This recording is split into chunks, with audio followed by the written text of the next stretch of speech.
Our world is a large and complex place, which makes it almost understandable why sometimes people seem to get lost.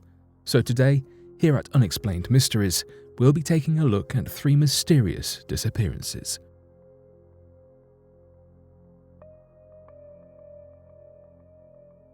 Hikers find mystery skeleton on remote mountain in California. Back in 2019, 2 hikers stumbled across a rather unpleasant discovery that would soon change the tone of their hiking trip. Hikers Brandon Follin and Tyler Hoffer were hiking across the Sierra Nevada mountain.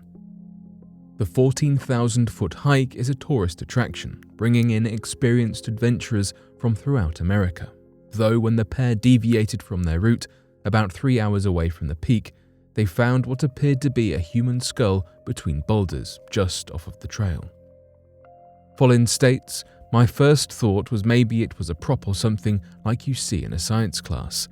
Unfortunately, a closer inspection revealed other bones throughout the clearing, and beneath some boulders, an almost entirely undamaged human skeleton, equipped with what were once leather shoes and a belt.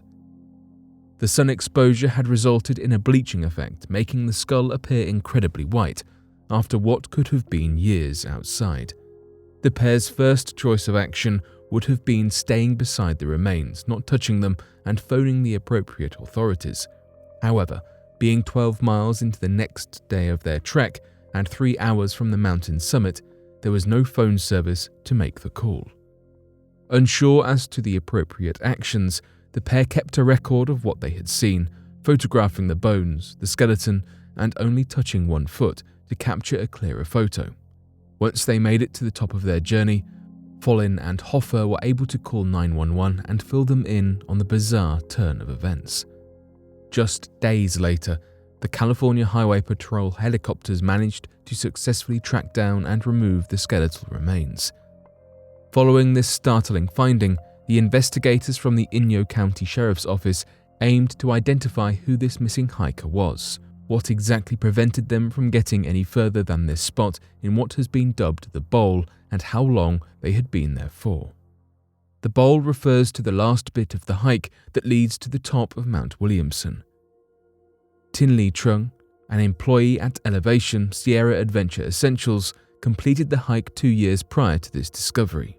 He explained that the hikers must hop between sharp boulders, that dropping your phone means making peace with it being gone forever, and twisting your ankle means accepting a bitter, painful defeat, or as he said, you're done for.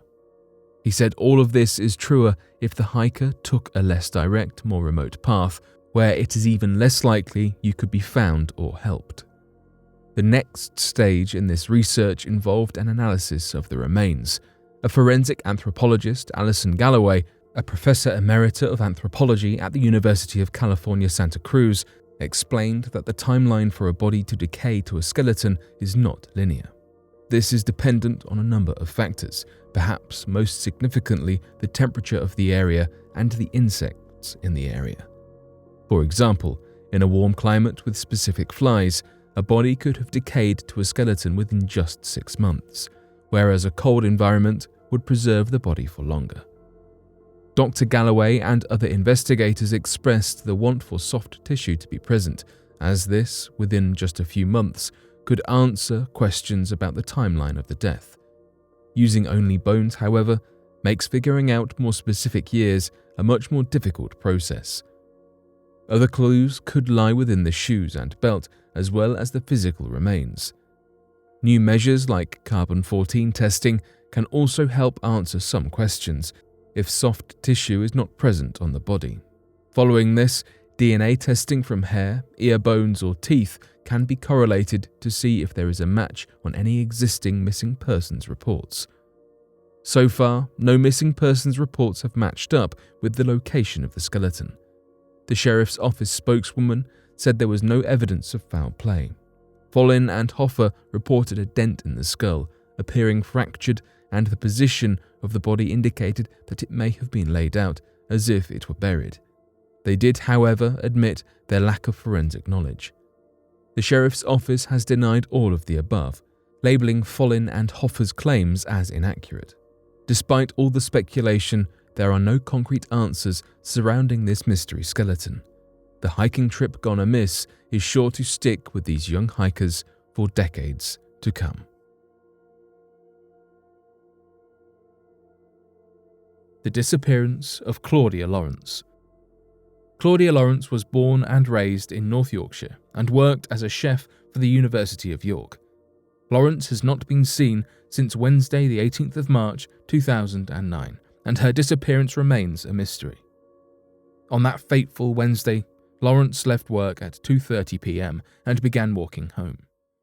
On the walk, she was spotted by a friend who offered her a lift and dropped her off at her cottage on Haworth Road at approximately 2:50 p.m. She was seen posting a letter nearby and then returned home at roughly 3:05 p.m. At around 8 p.m, she texted a friend and accepted a phone call from her mother, in which she was described as sounding cheerful and relaxed. When Lawrence failed to turn up for work the next morning, her manager attempted to call her mobile phone but did not receive an answer. At the same time, evidence shows Lawrence's phone was turned on, only to be switched off deliberately at 12:08 p.m. that same day. Lawrence was due to meet her friend Susie Cooper that evening, but did not turn up. Cooper thought the behaviour was out of Lawrence's character and so contacted Lawrence's father, who broke into her flat. The only items that were missing from Lawrence's home were her rucksack, her mobile phone, and her work uniform. This suggested that Lawrence had left for work that morning. The group decided to contact the police and a missing persons investigation began. An appeal was released for any further information on Lawrence's last sightings and led to 2 reported potential sightings of Lawrence. The first report came from a cyclist who saw a woman who resembled Lawrence with a man at 5:35 a.m. on the 19th at Melrose Gate, on Lawrence's commute to work. The second sighting was 30 minutes after this, when a commuter noticed a couple who looked like they were arguing outside the University of York, Lawrence's place of work. Additionally, police covered CCTV footage of a suspicious-looking man at the back of Lawrence's house on the evening of the 18th and the early morning of the 19th. The man in the CCTV footage was described as wearing a black hoodie, just as the males in the reported sightings had been. Just 5 weeks into the investigation, police formally classified the case as a suspected murder. Despite over 1,000 statements and searches taking place in the investigation, this male figure has never been unmasked. In 2013, the North Yorkshire Police set up a new unit specifically to look into kidnaps and stalled cases. Lawrence's case fell into the latter category. Using new and advanced techniques, the police were able to find additional fingerprints and a man's DNA on a cigarette end in Lawrence's car. The new discovery led to the arrests of 6 men. However, none were charged. With no conclusion to the case, the 2 main theories of what happened to Lawrence are that she absconded from the UK or she was abducted and killed. The first theory, that Lawrence absconded, is based on the knowledge that Lawrence had visited Cyprus on 5 occasions before her disappearance. The last text message on her phone had come from a male friend in Cyprus. This had led some to conclude that Lawrence chose to disappear of her own accord to the Mediterranean island. However, when the police extended the search for Lawrence to Cyprus, no further information of her whereabouts was revealed. The second and dominant theory is that Lawrence was abducted and killed. On a Crime Watch program focused on her disappearance, Detective Superintendent Ray Galloway revealed that some of Lawrence's relationships had an element of complexity and mystery to them that were not known to her family or friends. Stories began to spread that Lawrence had pursued relationships with married men. Despite her family and friends publicly refuting the claims, some began to suspect that Lawrence had fallen victim to foul play from one of her scorned lovers. This is supported by the fact that police interviewed every male regular of one York pub as to whether they had a romantic relationship with Lawrence. Others argue that it was convicted woman killer Christopher Halliwell who is responsible for Lawrence's abduction. Halliwell abducted and killed his second known victim exactly 2 years after Lawrence's disappearance. Psychological research has shown that killers are triggered often by dates, so Lawrence's disappearance would fit into his offending pattern, and there is one reported sighting of Lawrence and Halliwell together. Lawrence's own mother believes Halliwell is responsible for her daughter's disappearance. She has publicly criticised the police for not spending more money and time investigating whether Halliwell was responsible for the crime. Over 10 years later, what happened to Lawrence remains unanswered.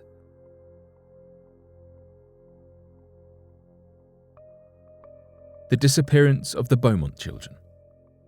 On January 26, 1966, 9-year-old Jane Beaumont, 7-year-old Anna Beaumont, and 4-year-old Grant Beaumont got on a bus to go to Glenelg Beach from their home in Adelaide. The 3 children never returned home. This is still one of Australia's greatest mysteries to date. Their mother, Nancy, began to worry when the children didn't return by 1 p.m, and that worry grew stronger as buses returned from the beach without her children. Their father, Jim, had been away on a business trip. He returned home early that afternoon to surprise his family, but when he returned to the news of his missing children, he searched the whole area and finally went to the police. An elderly couple told the police they saw the children playing with a man on the beach. They described him as tall, blonde, and thin, and said he may have been in his 30s. Jane was known as a shy girl who was very protective of her siblings. The fact that she would play with this man shocked everyone, leading police to believe the children must have met the man before that day. Nancy remembered Anna telling her before that Jane had a boyfriend at the beach, but she didn't take it seriously at the time. Other witnesses reported that this man had been watching the children before he started playing with them. Later, he went around asking if anyone had seen their children's missing money. Some later saw the children leaving the beach with this man. Police believe he may have taken their money so he could offer them help later. He could have offered to take them home so they would see him as a sort of hero and they would trust him. Not long after they left the beach, the children at a local cake shop buying pastries and a meat pie. Their parents didn't believe the children would want to buy a meat pie because they would rather buy sweets. This also cost more money than their mother gave them that morning. It was assumed that the man they left with gave them the money and they got the meat pie for him. Descriptions of the children were released to the public, and the police received more information and reported sightings than they could deal with. All the information led them to believe the children had been kidnapped, they were hiding, or they had been in some sort of accident and perhaps drowned to death. Police searched the beach and storm drains nearby, and they drained the harbour to investigate it better. Nothing was ever discovered, however, and they had no new evidence to work with. That November, a Dutch clairvoyant named Gerard Croisset went to Adelaide after he claimed he had a vision of where their children were buried. Everyone, including Jim and Nancy, were eager about his arrival and believed he had the answers they were looking for. He led search teams to an abandoned warehouse, but nothing was found there. The case was never closed, but what really happened that day is still a mystery. After the disappearance of the Beaumont children, parents everywhere grew more cautious about letting their children go out alone. It became more and more clear that danger could be anywhere.